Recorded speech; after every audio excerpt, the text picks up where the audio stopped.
नमस्कार दोस्तांनो, आपण ऐकणार आहोत बडबडे कासव ही मराठी बोधकथा। गोष्ट छोटी अर्थ मोठा। ही गोष्ट लहानांपासून मोठ्यांनाही उपयुक्त अशीच आहे। सर्वप्रथम पीकेज लर्निंग मध्ये तुमचे सहर्ष स्वागत आहे आणि अशाच नवनवीन व्हिडिओसाठी चॅनलला नक्की सबस्क्राइब करा। तर हे आहे कासव आणि ह्या कासवाला खूप बोलायला आवडते।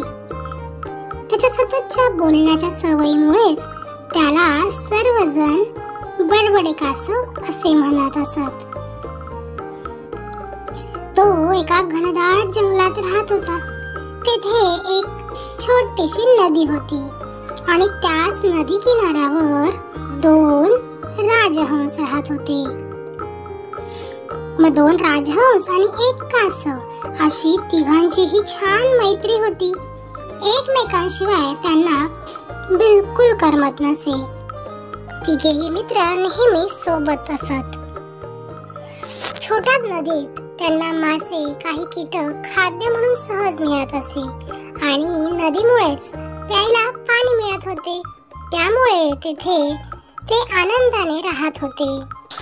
असेच दिवस जात होते। काही दिवसात उन्हाळा सुरू झाला आणि कडक उन्हामुळे नदीतील पाणी आटू लागले।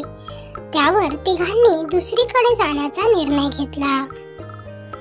एका राजहंसाने उडत उडत जात अनेक ठिकाणी जाऊन शोध घेतला आणि शेवटी त्याला एक सरोवर सापडले। सरोवर म्हणजे छोटेसे तलाव ज्यात भरपूर पाणी आणि मासे होते। तो हे आपल्या मित्रांना सांगायला परत आला। पण राजहंसाचे बोलणे ऐकून कासवाला फार वाईट वाटले। त्याला दुःखी झालेला पाहून हंसने विचारले, अरे तू इतका दुःखी का झालास? दोन्ही हंसांचे बोलणे ऐकून कासव दुःखी स्वरात म्हणाले, मी इतके दूरपर्यंत चालू शकणार नाही। मला कारण उडताच येत नाही। पण तुम्ही गेल्यानंतर मला दोघांची खूप आठवण येईल। तुम्ही माझे खास मित्र आहात। कासवाचे बोलणे ऐकून दोघेही राजहंस विचारात पडले, कारण कासव तर बरोबर बोलत होता। पण काहीच वेळात त्यांना एक युक्ती सुचली। त्यांनी लगेच एक मजबूत काठी आणली। अरे मित्रा, काळजी करू नकोस, आम्ही तुला सुद्धा सोबत घेऊ।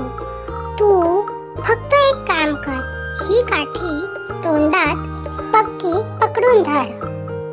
तू देखील आमचा खास मित्र आहेस, म्हणून आम्ही तुला देखील आमच्या सोबत नेऊ। तू बिलकुल काळजी करू नकोस। हे ऐकून कासवालाही आनंद झाला आणि कासव ताबडतोब तयार झाले। पण राजहंसाने कासवाला बजावले, उडत असताना तू तुझे तोंड उघडू नकोस। सवयीप्रमाणे एक शब्दही बोलू नकोस। जर तोंड उघडशील तर खाली पडून मरशील। कासवाने सांगितले, हो मी तुमचा सल्ला नक्कीच लक्षात ठेवेल। मी माझे तोंड अजिबात उघडणार नाही आणि मी एकही शब्द बोलणार नाही। आणि अशा पद्धतीने तिघांनीही उडत उडत दुसरा तलाव गाठायचा आणि आता तेथेच राहायचे असे ठरवले। कासवही आता आपल्याला आपल्या मित्रांसोबत जाता येईल म्हणून खूप आनंदित होते। कासवाने काठी मधोमध धरली, हंसांनी काठीचे दोन टोके चोचीत धरली आणि ते तिघे सोबतच उडू लागले। कासव वाटेत लागलेली झाडे, नदी, डोंगर आनंदाने पाहत होते। जरी त्याचे तोंड वरच्या दिशेला होते तरी ते बघण्याचा नक्कीच प्रयत्न करत होते। तिघे उडत असताना खाली असलेल्या लोकांना फार आश्चर्य वाटले। कासवाला असे आकाशात उडताना पाहून सर्वजण एकमेकांना हे दृश्य दाखवू लागले। अरे ते बघा, दोन हंस आणि उडणारे कासव। कारण ते कासवाला उडणारे हा चुकीचा शब्द वापरला आणि नेमकी तो शब्द कासवाने ऐकला। खालील लोकांची चूक सुधारण्यासाठी ते ऐकून कासवाने त्यांना उत्तर देण्यासाठी तोंड उघडले आणि जसे त्याने तोंड उघडले तसे उंचावरून तो धपकन खाली पडला आणि जमिनीवर आपटून मरण पावला। हंसांना आपल्या मित्रासाठी खूप वाईट वाटले, पण ते काहीच करू शकत नव्हते आणि त्याच्या बोलण्याच्या सवयीमुळे कासव मात्र मरण पावले. त्याला पाहून राजहंस एकमेकांना म्हणाले, आपण एक चांगला मित्र गमावला. त्याने आपला सल्ला ऐकला असता आणि थोडा वेळ शांत राहिला असता तर त्याचा जीव वाचला असता आणि आपला मित्र आपल्या सोबत असता. बिचारे कासव. मुलांनो, मला सांगा, तुम्हाला गोष्ट आवडली का आणि तुम्ही ह्या गोष्टीतून काय शिकला?